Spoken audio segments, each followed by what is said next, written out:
ওই যে পাকা মতো হয়ে গেছে, এটা এখন খাওয়া যাবে। গাছে পেয়ারা হয়েছে।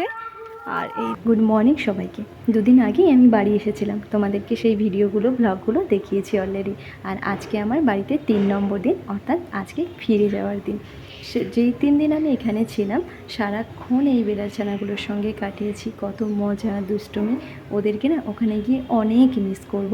এই সকাল সকাল উঠে আগে একবার এলাম ওদেরকে একটুখানি দেখার জন্যে। এসে দেখি ওদের মা তখন ওদের কাছে ছিল।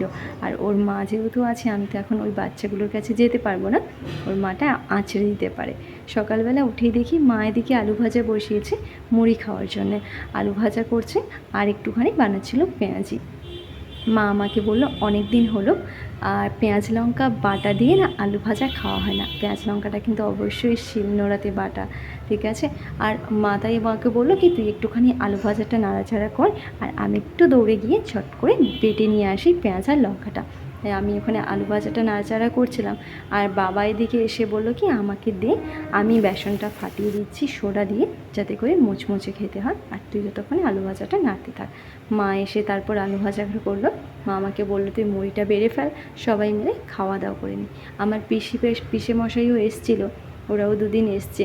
তো ওরা বললো কি খাওয়া দাওয়া হয়ে গেলে বিকেলবেলায় সবাই একেবারে বেরিয়ে পড়বো, তুইও চলে যাবি আর আমরাও বাড়ি ফিরে যাবো। পিসির বাড়ি মোটামুটি আধা ঘন্টা মতন দূরে, ওরা সাইকেলে করেই চলে যাবে, আর আমাকে বাবা দিয়ে আসবে বা আমি টোটোতে করে যাবো। আমি দেখাই কিভাবে আমাদের চুলগুলো ধোয়া হয় প্রসেসিংয়ের আগে। প্রথমে চুলগুলোকে আমরা যেরকমভাবে জামা কাপড় কাচি সেরকম সাবান জলে এগুলোকে ভিজিয়ে দিয়েছি, হালকা গরম জল করে। তারপর এইগুলোকে মোটামুটি আধ ঘন্টা বা 1 ঘন্টা মতন রাখতে হবে। তারপর এইভাবে চুলগুলোকে আমরা চিপে চিপে ময়লা জলটা থেকে ছেঁকে নেব, যাতে করে ওর মধ্যে আর ময়লা জলটা না থাকে। তারপর এগুলোকে আবার আমরা পুকুরে ধুয়ে নেব।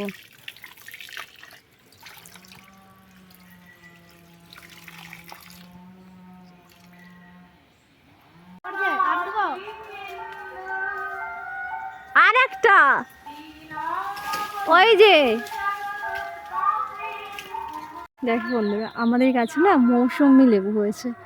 এইটুকু ছোট্ট একটা গাছ, এটাতেই মোটামুটি 4-5টা মতন হয়েছে। দুটো অলরেডি পেরে খাওয়া হয়ে গেছে, আর এখনও গাছে 3টে আছে।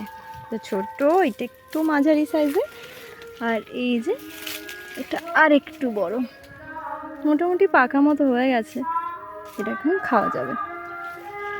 গাছে পেয়ারা হয়েছে আর এইদিকে লেবু। দুপুরে রান্না কমপ্লিট করেই মা আর আমি গেছিলাম একটুখানি পেয়ারা পাড়তে। ওখানে মাত্র 3টেই পেয়ারা নিয়েছি, একটা আমি খাইছি আর দুটোখানি বানিয়ে যাব। আর তারপরে এসেই আমি শুরু করে দিয়েছিলাম কষা মাংস খাওয়া, কারণ এটা তো আমি অনেক বেশি মিস করি, মায়ের হাতের কষা মাংস। তারপর দুপুরবেলা সবাই মিলে খেতে বসে গিয়েছিলাম মাংসের ঝোল, ভাজা আর তরকারি দিয়ে। আমি যদিও শুধু মাংসের ঝোল দিয়ে ভাতটা খেয়েছি, মা সবাইকে ভাত বেড়ে দিচ্ছিল। ওদিকে পিসেমশাই সবাই খেতে বসে গেছে, আর আমি আর মা দুপুরবেলা একটুখানি চলে গেছিলাম খাওয়া দাওয়া করে ছাদে। যেই চুলগুলো আমাদের ধোয়া হয়েছিল তোমাদেরকে দেখিয়েছিলাম, সেই চুলগুলো না রোদে শুকাতে দেওয়া হয়েছে। ওগুলো এখন কতটা কি শুকিয়েছে দেখার জন্য মা আর আমি দুপুরবেলায় গেছিলাম ছাদে। এসে দেখি খুব মেঘলা করেছে। মা ওদিকে বলছিল তুই আবার কবে আসবি, আবার পরের সপ্তাহে ছুটি নিয়ে একদিন টুক করে চলে আসবি।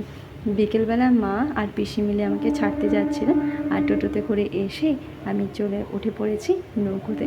নৌকোটা এখন ছাড়বে।